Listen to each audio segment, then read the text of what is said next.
ఢిల్లీ పర్యటనలో ఉన్న సీఎం రేవంత్ రెడ్డి మంత్రులు కేసీ వేణుగోపాల్తో భేటీ అయ్యారు. మంత్రివర్గ విస్తరణపై హైకమాండ్తో చర్చలు జరిపారు సీఎం రేవంత్. ఉగాదిలోపే మంత్రివర్గ విస్తరణ ఉండే అవకాశాలు కనిపిస్తున్నాయి. కాంగ్రెస్ పార్టీ ప్రధాన కార్యాలయం ఇందిరాభవన్లో సమావేశం నిర్వహించారు.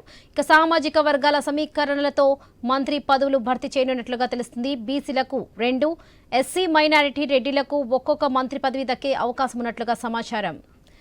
ఇదే విషయానికి సంబంధించి మరిన్ని అప్డేట్స్ మా ప్రతినిధి రామకృష్ణ అందిస్తారు. రామకృష్ణ, ఇక తెలంగాణ ముఖ్యమంత్రి రేవంత్ రెడ్డి ఢిల్లీ పర్యటన కొనసాగుతుంది. ఇప్పుడు కొద్దిసేపటి క్రితమే పార్టీ అగ్రనేతల్ని ఆయన కలవడం జరిగింది. ముఖ్యంగా చూసుకున్నట్టుగైతే కాంగ్రెస్ పార్టీ అధ్యక్షుడు మల్లికార్జున ఖర్గే, రాహుల్ గాంధీ, కేసీ వేణుగోపాల్ తో సమావేశం ముగిసింది. మరి సమావేశానికి సీఎం రేవంత్ రెడ్డితో పాటు మంత్రులు బట్టి విక్రమార్క, ఉత్తమ్ కుమార్ గౌడ్, అలాగే పిసిసి ప్రెసిడెంట్ మహేష్ కుమార్ గౌడ్, అలాగే తెలంగాణ రాష్ట్ర కొత్త ఇన్ఛార్జ్ మీనాక్షి నటరాజన్ హాజరయ్యారు. దాదాపు 2 గంటల పాటు మీటింగ్ సాగింది. ఈ మీటింగ్ లో తెలంగాణలో రాష్ట్రంలో మంత్రివర్గ విస్తరణ, తెలంగాణ కేబినెట్ విస్తరణ అంశానికి సంబంధించి ప్రధానంగా చర్చ జరిగింది. మరి దాదాపుగా ఇప్పటికే కేబినెట్ విస్తరణ జరగాలి.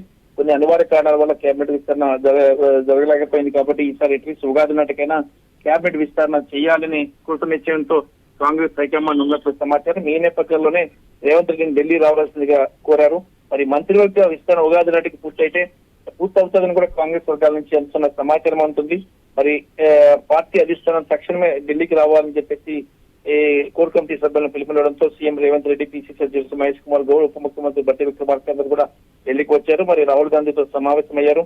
మరి 2 రోజుల క్రితం కూడా పిసిసి అధ్యక్షుడికి అలాగే సీఎం కి మధ్య కూడా సమావేశం జరిగింది. ఈ మంత్రులకు విస్తరణ కన్నా ప్రధానంగా దృష్టి సాధించినట్లు సమాచారం అందుతుంది.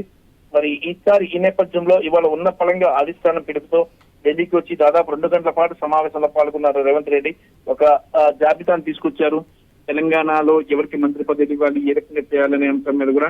అయితే ఈ పార్టీ అధిష్టానం నుంచి అందుతున్న సమాచారం మరి చూస్తుంటే కోమటిరెడ్డి రాజగోపాల్ రెడ్డి వివేకం మంత్రివర్గంలోకి తీసుకున్న సమాచారం అయితే అందుతుంది. ఉన్న 6 రెండు మంత్రి పదవులు అధిష్టానం కోట కింద పోతే మరో 4 మాత్రమే మిగులుతాయి. అందులో ఒకటి ముదిరాజు సామాజిక వర్గానికి ఇచ్చేందుకు సుముఖంగా సమాచారం. అలాగే ఇక రెడ్డి సామాజిక వర్గానికి చెందినటువంటి నిజామాబాద్ జిల్లా బోధన్ నియోజకవర్గం నుంచి సుదర్శన్ రెడ్డి, రంగారెడ్డి జిల్లా ఇబ్రహీంపట్నం ఎమ్మెల్యే మల్రెడ్డి రంగారెడ్డి కూడా గట్టిగా ప్రయత్నం చేస్తున్నారు. మక్తల్ ఎమ్మెల్యే శ్రీహరి ముదిరాజు కూడా ఆయన కూడా గట్టిగా ప్రయత్నం చేస్తున్నారు. మరి అయితే ఎవరికి ఇస్తారు, ఏ రకంగా చేస్తారు ఇప్పటి వరకు కూడా ఇంకా గట్టిగా ఒక కోలికైతే రాలేదు. మరి మరోవైపు విజయశాంతి పేరు కూడా ప్రధానంగా వినిపిస్తుంది. విజయశాంతికి కూడా మంత్రి పదవి ఇస్తారని, మంత్రి పదవి అవకాశాలు విజయశాంతికి కూడా మెండుగా ఉన్నాయి. మహిళా మంత్రిని చేస్తారు. మరి కొండా సురేఖ ప్రాంతంలో ఆ ప్లేస్ లో విజయశాంతిని చేస్తారా అనే ప్రచారం కూడా జరుగుతుంది.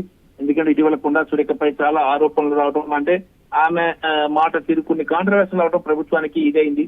మరి ఆమె ప్లేస్ లో విజయశాంతికి అవకాశం ఇస్తారని చెప్పేసి కూడా ఏఐసిసి వర్గాల నుంచి అందుతున్న సమాచారం అందుతుంది.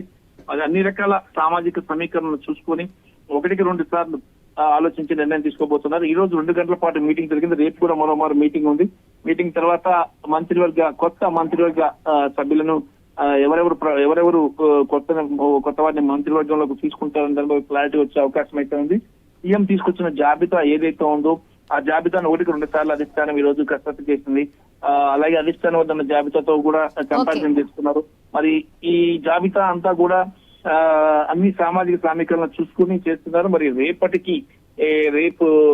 రేపు మధ్యాహ్నం నాటికి ఒక క్లారిటీ వచ్చే అవకాశం అయితే స్పష్టంగా కనిపిస్తుంది. మంత్రులకు విస్తరణకు సర్వం సిద్ధమైనట్లు సమాచారం అయితే అందుతుంది. Right Ramakrishna, thank you.